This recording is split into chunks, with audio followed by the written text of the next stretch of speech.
Alright, check one, check two. Hopefully this will pick up a little bit better.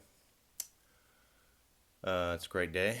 Top of the morning to you, bears, and everyone else out there. Let's see, let me grab my. Sorry, it's been a few days. That will happen when your technology is limited.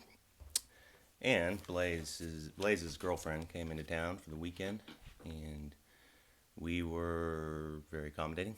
It was a good time. We watched a movie called First Reformed with Ethan Hawke. It's really good. Blaze cooked a couple meals. He actually made gravy. It's very impressive. And then she left yesterday. And while she was here, I just couldn't be in the other room ranting about sterile sex and all that stuff. But now she's gone, and Blaze is still fast asleep. We will talk a little bit about things. Oh, yeah. First of all, the wandering new bear. Sorry about him. He didn't hang around. He probably won't be back.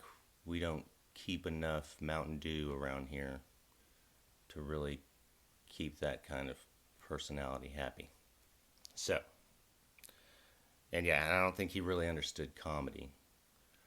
Probably a lot of people out there who are haters probably got a kick out of it because they're like, he's saying crass things in relation to Beartaria. This is much better than being challenged about being responsible and living a godly life. This is real content.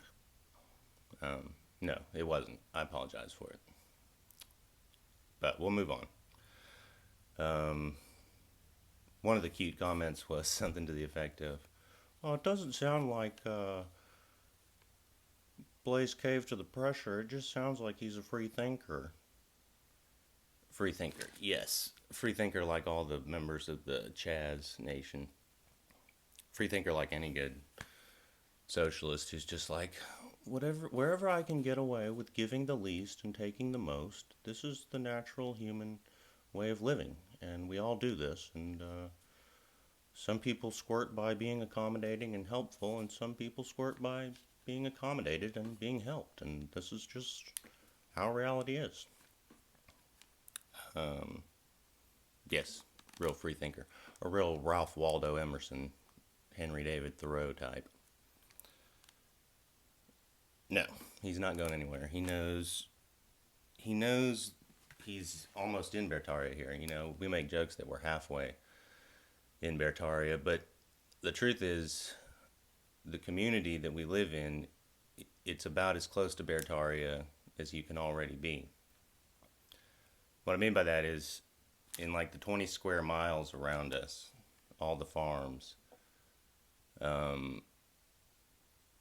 they probably are 98% Beartarians. If the economy were to collapse and the electromagnetic grid fail, 98% of these families around here wouldn't miss a beat.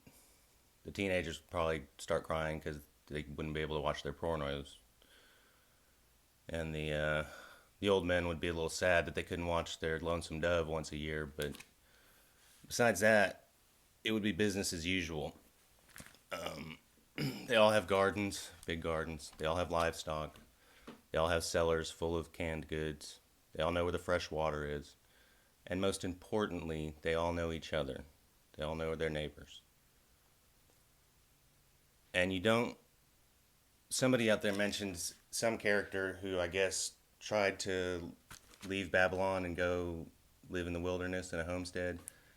And it didn't turn into a Disney fairy tale. It didn't turn into a Beartaria cartoon with the fruits of the earth just appearing everywhere.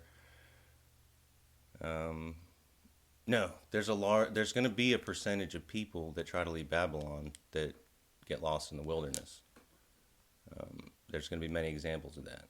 And if that's some kind of argument against Beartaria that, well, a percentage of people that try are going to fail and be miserable, Do you know what percentage of people are going to be miserable if they never leave Babylon? You know what your odds of being miserable are if you hang around there trying to make compromises? 100%. So you do the math. That's no argument. And this person, you know, God bless him. I mean, did he try to do a YouTube channel and bring his girlfriend out into the wilderness? It doesn't sound like he was taking the baby steps. And you really have to take baby steps. You can't just go to this environment like I live in and be like, oh, yes, I'd like to be a part of this thriving community. Can you give me a checklist of what it takes? And if it works out for me, I'll just integrate myself. It's not how it works. You have to come and very humbly submit to the authority of the community. And there's no doctrine, there's no dogma of Beartaria. It's you're vetted by, they watch you and they say, is this person disciplined? Is this person good? Is this person going to bring any bad addictions, bad habits into our environment? Is he able to wake up and work hard and pull his weight? Is he an asset to the community? And this takes a long time. You just got to work hard. But once you become part of that kind of community, that's real security. Then you can. That's why I feel confident enough to be on YouTube. It's because my compass is on my independence and just keeping this already Beartaria that I live in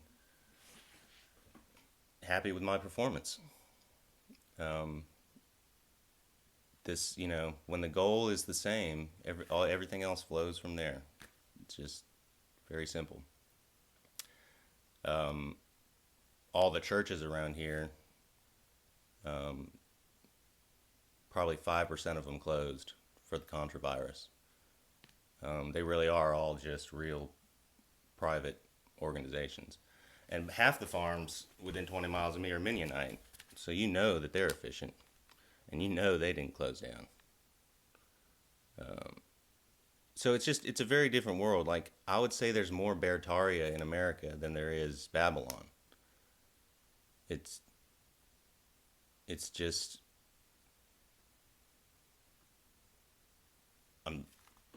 why else am I here besides trying to inspire others to shrink Babylon? You must dissolve it. You can't go to war with it. You must just secede from it.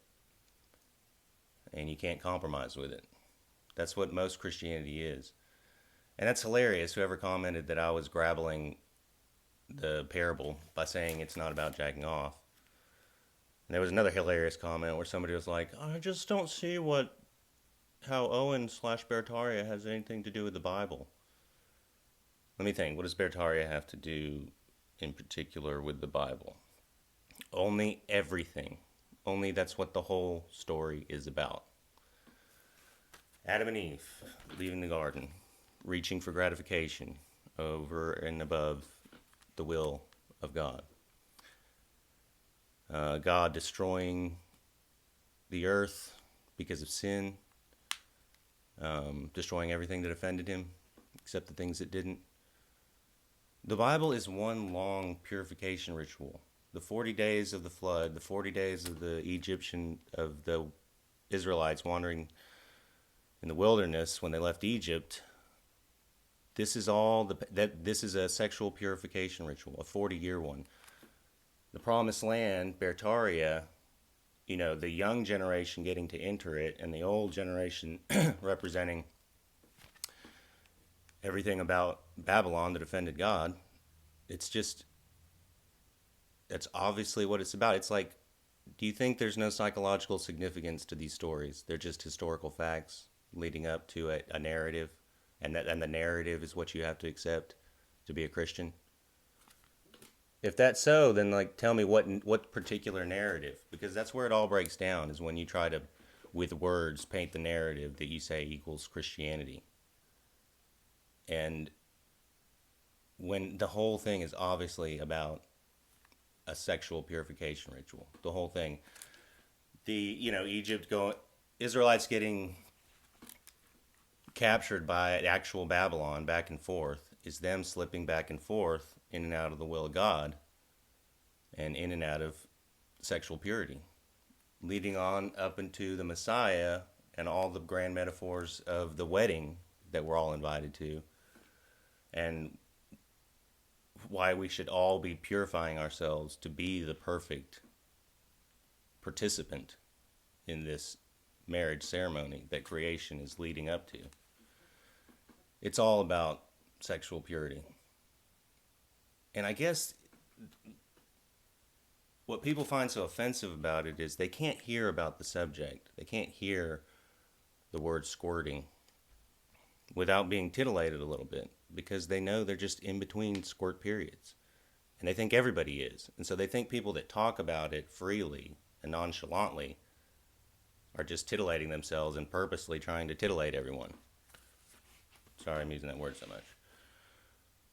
But when you are celibate, when you talk about these subjects, it's just like talking about numerals in an equation. It's just biological data. It's like, and all you guys are just like the little girls in the class are like, ew, no, scientists are supposed to dissect that subject and look at it. Ew, we can't talk about it. When it's the biggest problem in the world. It's the biggest weapon, is pornography. Pornography, meth, and then hard liquor, I think, would be like the biggest threats to this particular community. There's probably few little pockets of meth, few little lost souls here and there, drinking their lives away. And then, of course, anywhere there's internet, there's pornography. But where was I going with that?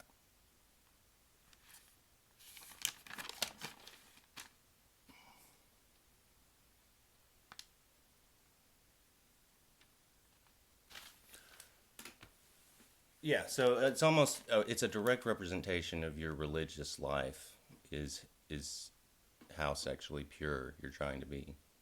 And even just trying to define that is really hard, and it's a slippery slope, but that needs to be your true north. Because it's what the entire Bible is about.